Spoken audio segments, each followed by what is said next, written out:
Hey guys, let's talk about last night's episode of Sleepy Hollow and another really good episode. And I'm sure that most of us thought, okay, this is just going to be a filler episode after what we've gotten these last couple of weeks, but they were still able to move this storyline forwards, which was great. We had a lot of bombs dropped on us and they were awesome. So we pretty much find out that Ichabod has a baby boy or had a baby boy. And we find out that Abby's ancestors delivered this baby. I mean, seriously, what? All right, so we pretty much start off the episode, and this woman named Lena Gilbert is going to this home, this mansion that her ancestors once owned, and she's pretty much bought the rights to it, and she's gonna come and take ownership of it. When she gets inside, we quickly find out that this house is haunted. And there's like these trees and these vines in this cupboard, and they pull her in, and when she tries to break it, it starts to bleed and it comes alive, and it pretty much captures her. And so Ichabod and Abby get sent on the case by Irving because we find out that she was looking into Katrina Crane, and apparently Katrina Crane is part of her lineage. And the reason why that is because this home once belonged to a man, a warlock, and his name was Lachlan Fredericks. And he pretty much made this home like a safe haven for slaves, for evil, for anything, anybody that wanted to stay there and be protected, they could live in this home. And Katrina came there for some salvation. And the thing with Katrina is that nobody knew that she was pregnant. And we're to assume that Ichabod had died before she told him that she was pregnant. And we all know that Katrina was a witch. And so she had to protect her unborn baby from the evil, from Moloch's evil that was trying to take her baby. And it's kind of weird, it's kind of scary, and this haunted house is totally creepy. Abby nails it on the head when she's like, I don't do haunted houses. I'm like, girl, I am right there with you. So they totally revved up the creep factor in it. They made it really spooky. There were some like Blair Witch kind of scenes too, and I was just kind of like creeped out. And we find out that this woman who's been sort of guiding Abby through this home, it turns out her name was Grace Dixon. And she was she lived in the home with Lachlan. And it turns out that is Abby's ancestors. I mean, like, seriously, how crazy it is. And even Ichabod says it looks like our fate was entwined all the way from the beginning because she's the one who delivered his son. I mean, crazy.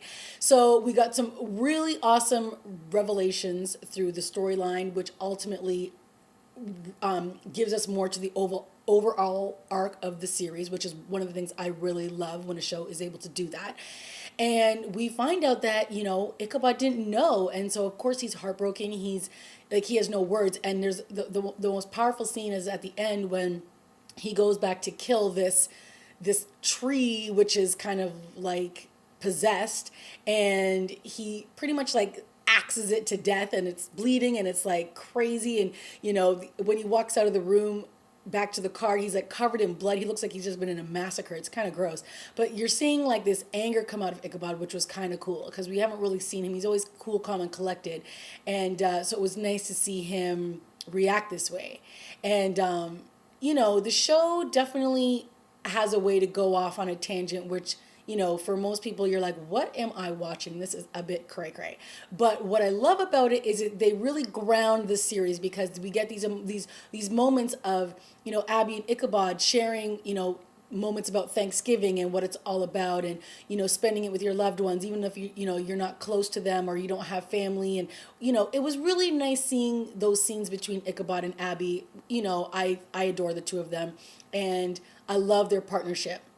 And at some point, way down the road, if it turns into something different, then, it is what it is. But right now, I'm loving that they are spending the time to really emotionally connect the two of them together. And, that final scene when, they're having a drink together and he's like, top it up. And she's like, oh, she gives him this look like, oh, okay. It was just really cute. Like they have like these, they had some funny scenes when he's talking about going to like McDonald's and, them not being able to make pie with sauce because they didn't have sugar back then. Like just all these wonderful things that they just add humor to the series, which makes it just that much more fun to watch.